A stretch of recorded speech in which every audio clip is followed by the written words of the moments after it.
Welcome to the ChangeOver, the podcast that gives sales and marketing teams at industrial organizations the fuel to grow and prosper in today's dynamic landscape. We're Wider Group, an integrated marketing and sales growth agency and one of the first 20 HubSpot partners in the world. We're glad you tuned in. Let's roll. Welcome back to the ChangeOver Podcast. I'm your host, Greg Linnemanstons, president of Wider Group. In this episode, we're talking about sales automation with Rick Kranz, our CRM and RevOps expert. You'll learn how traditional B2B sales processes miss the mark when it comes to efficiency and how sales automation can fix the leaks in your sales funnel. Let's get started. Well, Rick, I'm thrilled that you could join me today to talk about sales management and the role of process improvement and automation of those processes. Could you just give our audience a little bit of background on how you got to be a RevOps expert? Because nobody comes out of college, especially when you and I got out of college, thinking about a career in RevOps. So a little bit about your background, please. Yeah, sure. I didn't expect to either. When I got out of college, I worked for a Fortune 500 company in New York City for about 15 years. And then I surprisingly left there to open a small manufacturing firm with a friend of mine. And at that point, I had to build a sales team. It was the early days of internet marketing, and we had so many leads coming in. I had to build a 6-person sales team. And that's when I started cutting my teeth on RevOps. I was forced to become, by my Sandler friend and trainer, I was forced to become a sales manager. He dragged me into that, kicking and screaming, right? And that's when I really started to love the whole process of helping salespeople just streamline their day. And that's always been my passion. Like, how do I make a salesperson's day more enjoyable? How do I give them more time back to spend in face-to-face meetings? Because salespeople really just love engaging with other people and helping them make a decision, helping them understand their situation, helping them understand the product or service that they offer that may or may not be able to help them. 2010, I left the firm and I opened my own lead gen agency, Overgo Studio, which is a HubSpot partner for 13 years. And we evolved into sales enablement, implementing the HubSpot CRM system and customizing it for our clients. And then last year, we merged with Wider, and I became the Director of Revenue Operations at Wider. So yeah, that's been my interesting and exciting path, and I never expected to be involved. Yeah, so you were doing RevOps before it had a name. I guess, yes. Yeah, I was doing inbound marketing before it had a name too. Yeah. So you were around as a sales manager when the first CRM products were introduced, right? Yes. Do you remember what was that transition like, and how did processes change from your perspective? Well, first, I'd just like to say I think the first CRM system I ever was witnessed to is still in existence, and still a lot of people use. It's called the Post-it note. And remember Post-it notes? I was there too, Rick. They were all over the screens, and yeah. And that's how you would remember to follow up on somebody. You had a Post-it note on your screen. You pull it off, and it's funny. I still see salespeople still using Post-it notes. But yeah, in the early days, I think one of the first systems was ACT, and really it was just a digital Rolodex. And then came Goldmine, which was a network system. Mm-hmm. And at the same time, I think Microsoft had launched their dynamic system. It was pretty exciting and pretty interesting watching how all these technologies evolved through the years. When you think about how far we've come, what do you see a lot of industrials doing with platforms that are far more powerful? Their capabilities continue to amaze us. What do you see, both the pros and the cons of companies that you're looking at as far as how they're managing both opportunities and customers using these powerful platforms? I mean, the ones that have adopted some of these platforms and have utilized the resources necessary to get adoption from their teams are really seeing the benefits of increased revenue opportunities. Closing rates are higher. Sales, the sales teams are just happier. On the negative side, we do see a lot of companies installing systems and figuring, okay, we bought the system. I heard about that system, whether it's Salesforce or HubSpot or Microsoft Dynamics. And therefore, if we install the system, we are going to now be at this new level. And it doesn't work that way. You really need to invest the resources to understand how to optimize these systems for your specific processes, and then to handle the change management. So a lot of times we come in and we see that they have these systems in place, but they're not being utilized. Yeah. Still working off of spreadsheets, still working off of Post-it notes. Some people are utilizing the system, but there's no standard process throughout the organization. Yeah. You've done talks on identifying the leaks in your sales management process. What are some of the common leaks that you've identified, and how do you find them, and what should sales leadership of industrial companies be watchful for? So some of the common ones that we see are the manual lead management. It's timely. Manually following up on leads for salespeople. And the symptom you could see is like the time that the lead is created to the time that the lead actually gets the first outreach. So if that's not what's happening within an hour or two, it's usually symptomatic of a bigger issue, that there's just no automation, there's no process to help the salespeople to identify what they should be doing next. And I'm not saying that it needs to be automated, that just because the lead came in, it should get an email out automated without the salesperson looking at it. That's not what I'm saying. But there should be some system in place, some automation that helps the salesperson identify what is important at this moment in time. Like, what is in my system? What do I have to look at? Who should I be reaching out to right now? So that's one of the leaks that we see. Another one is stalled deals. We'll see stalled deals get stuck in the pipeline. Now, there's a lot of good reasons for deals getting stuck in the pipeline. But when you dig into that, we'll find, sometimes there's other reasons that stalled deals. It's just the pipelines weren't structured properly. There's no checklists for moving something through a pipeline. So what we'll typically do for our clients is automate their pipeline for them and put checklists in place. We have a discovery stage where we're working with the prospect. We have a buy-in stage. We have a creating the proposal stage. We have a presenting a proposal stage, and things like that. And these stages vary wildly between different companies. But what we see is if they don't have like a standard process or checklist for each stage, like what causes this opportunity to be in the next stage? Like, why is it there? Is it there justifiably, or is it just there because we thought we should move it there? So without those checklists, they tend to stall, right? Deals will stall. So that's another thing that we can solve for with these advanced CRM systems. So how do you start to diagnose if you're in a new conversation with a prospect who suspects that they could benefit from both process work and automation of their processes? What does that conversation sound like that helps you to identify, these guys are going to benefit from both process improvement and deploying some automation? It's an organic conversation about what's going on in sales, right?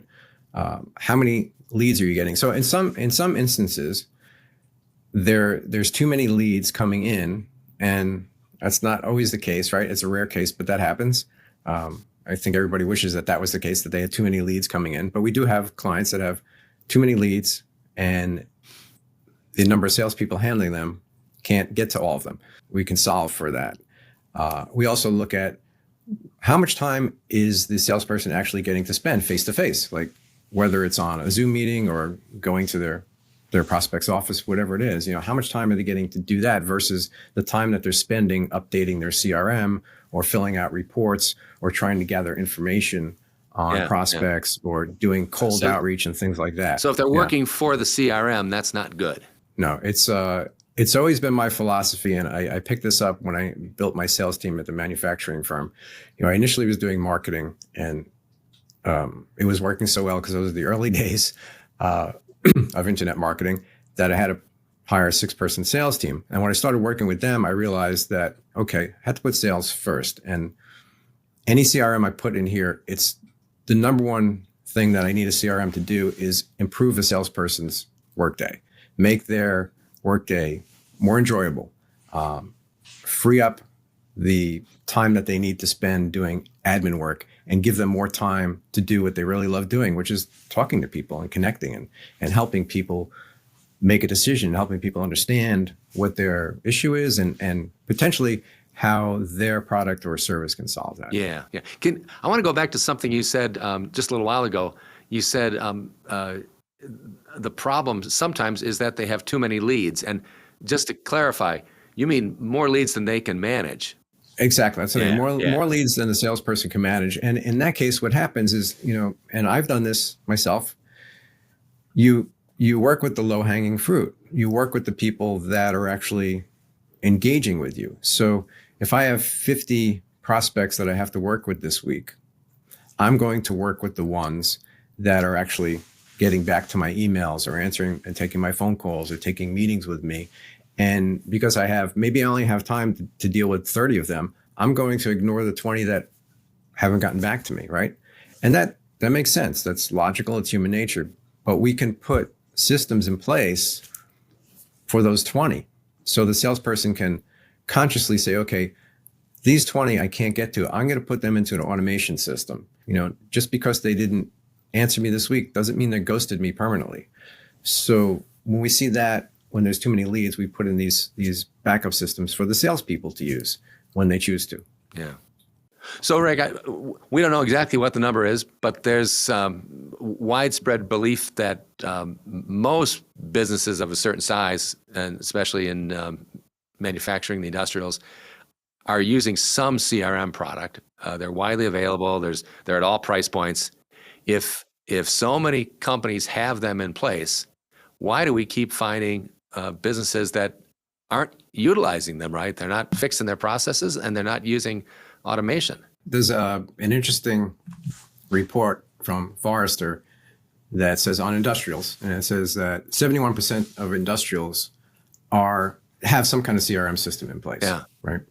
But it also goes on to say that the satisfaction rate is extremely low amongst industrials as far as their CRM goes. And interesting enough, they also go on to say that even though they have a low satisfaction rate, the vendor loyalty remains high. So this gets back to, I think what I touched on before, right? Is like, now because I bought Salesforce and I installed it, or I bought Microsoft Dynamics and I installed it, or I bought HubSpot and I installed it, or many of the CRM systems, right? But what they're not investing in is the people. And that's why they have a low satisfaction rate. Just buying the tool doesn't do anything. You need to invest in the resources to train the people, to coach them, to customize the tool.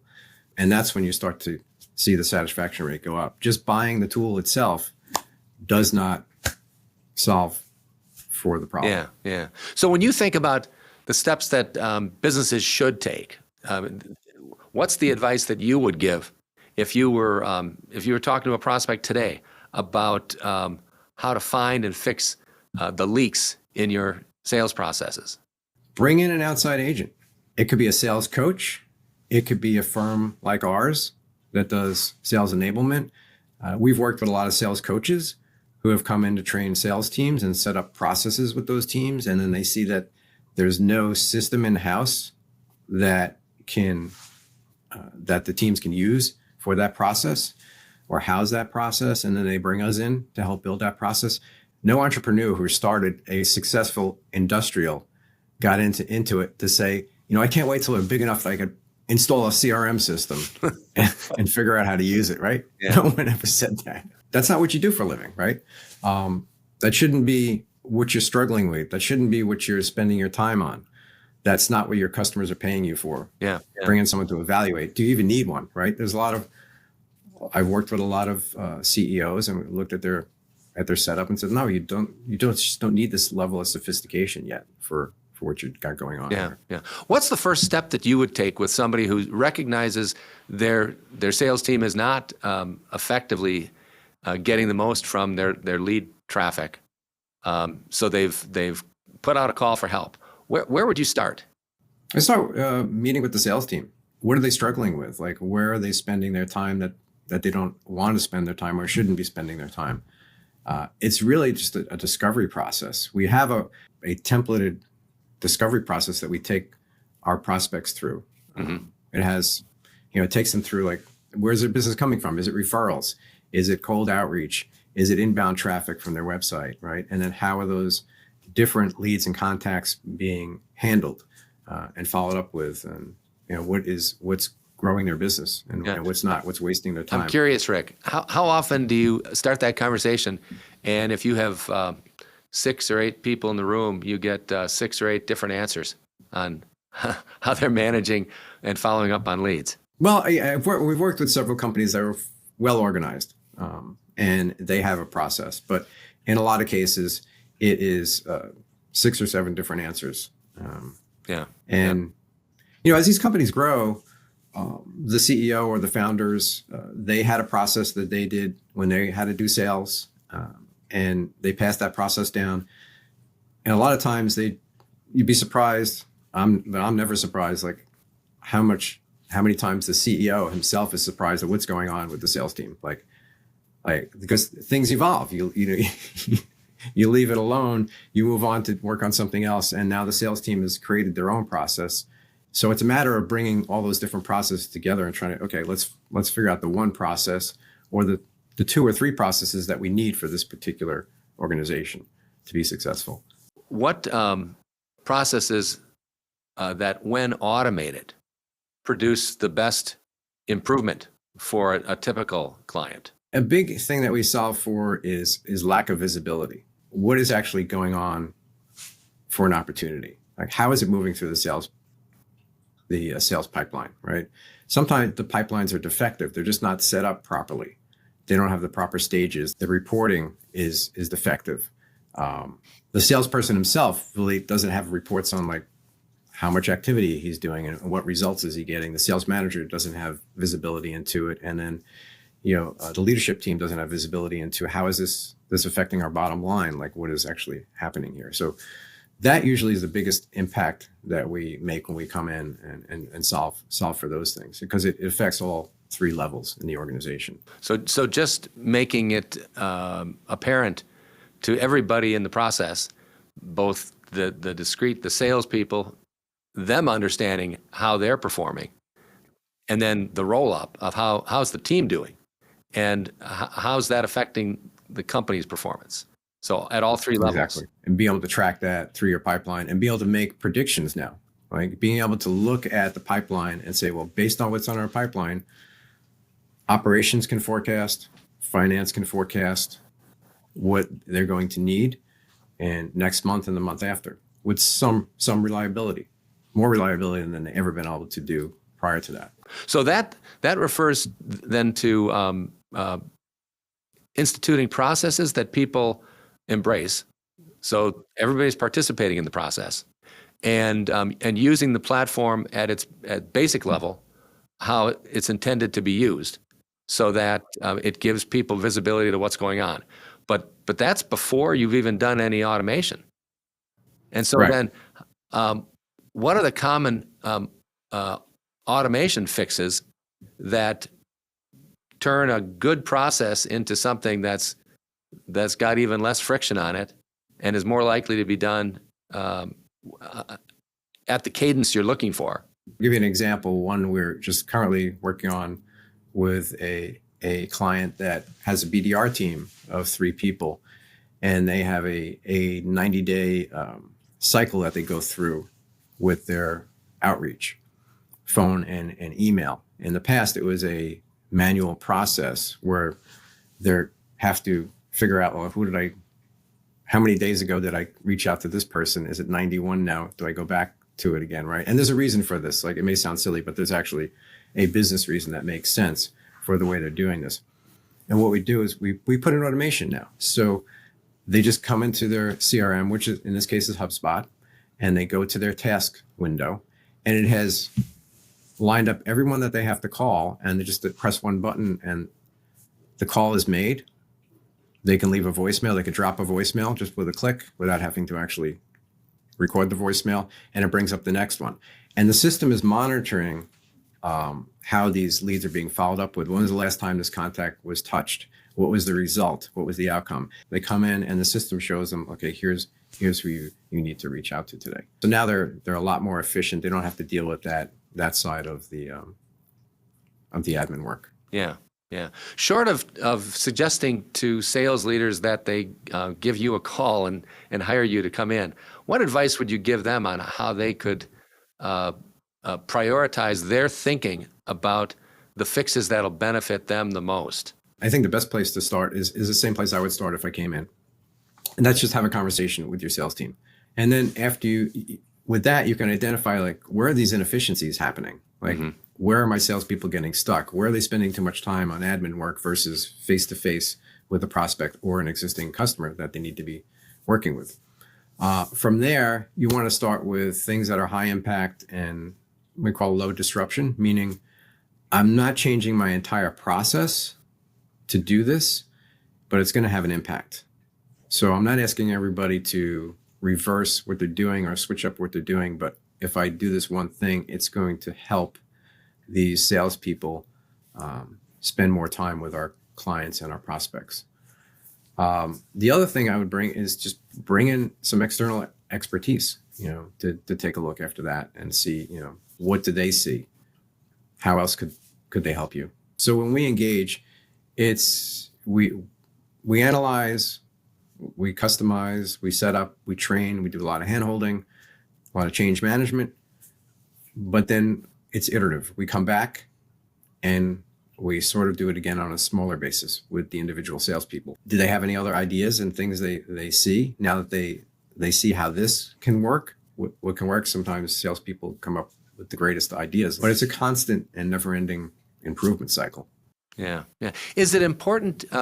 You mentioned auditing the sales process and really understanding from the salespeople's perspectives, what do their processes look like? Is it important that people do some measurement? Salespeople are not famous for knowing exactly how they spent their time. There's been I think an incredible cultural independence among salespeople. Is it important that you start to understand how are they really spending their time so that you know what you're trying to improve on? Like in the Sandler world, they call it a cookbook, right? Yeah. So, and in that case, that's what the salesperson owns. They own their own cookbook of stuff that they can control, meaning I can control how many emails I write today. I can control how many phone calls I make today. I can control how many leads or opportunities I dig out from doing research today. I can't necessarily control how many meetings I'm going to have. Those are results of the other three items that I can control. So having measurements for those and goals for those are very important. Getting back to what are the numbers? What are the measurements? I'm not so interested in measuring how they're spending their time, but measuring like what's the results of the time that they spent. Did they make, if my goal is to do 100 email outreaches this week, did I do it?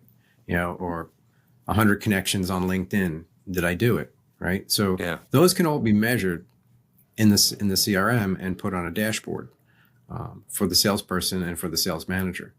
So that is important. It is important to know. And that's the thing we ask our clients when we get in there. It's like, okay, what are the goals? What's the salesperson's goals? What are the opportunity goals? What are the revenue goals? So we set up KPIs for all of that. And we set up the measurements. And we set up the dashboards that measure all those things. Yeah. So you're measuring activities, you're measuring opportunities, and you're measuring revenue, both expressed as an opportunity and then closed. Yeah. And the interim outcomes we measure too. So the outcomes of the phone calls, outcomes of the emails, outcomes of LinkedIn outreach, things like that. Yeah. If you had one piece of advice to give, Rick, to people, just sales leaders who are struggling with the results they're getting from their team, and short of giving you a call and hiring you, what advice would you give them? If you're not getting the results you want, it's not always the sales team.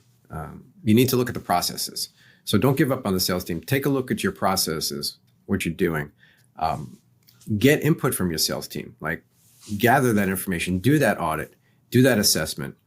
A lot of times you come in and we'll see a CRM system that's overly complicated and salespeople aren't using it. Maybe there's one person on the sales team using it, but the rest aren't. And they're just like, yeah, we have to fill this out because, we're told we have to do this. And in order for me to get my commission, I have to have this stuff in here at the end of the month. That's all. You need to listen to that. You need to understand that that's just wasting their time. They're wasting their time filling stuff out. So it's not always the sales team's problem. Sometimes it's just a process. It wasn't built out properly. Yeah. So it sounds like they should look in the mirror and look at their own processes and as you earlier said, start the audit, the self-assessment of what the heck is actually going on. I see a lot of instances where great salespeople were promoted to be sales managers, and sometimes they're just not suited to be sales managers because they're more sink or swim type of managers where, hey, I was able to do sales. I was, I'm good at it. I'm natural at it. So I hired these guys. They should be a natural at it too, without any hand-holding or without any process management or any training. Just because, you're a sales manager doesn't mean you're an expert at processes. Yeah. And there are people out there that are experts at processes. You don't necessarily need to bring in a sales enablement person, but you need to look at the process, maybe bring in a process person to figure it out and work with your sales team and map that process. And then when you have that, then you map that into your CRM system. And if your CRM system isn't capable of handling that process, rip it out and get one that is. Well, that's a great place to finish, Rick. Thanks for joining me this week. That's all for this episode of The Changeover. Now, I'm looking forward. We've got a part 2 where we're going to talk about and look at, and I can't wait to hear from you, Rick, on this, on the impact that AI has on sales management and automation and all the things connected to it. So I'm Greg Linnemanstons. Thanks for listening. Look forward to seeing you next time.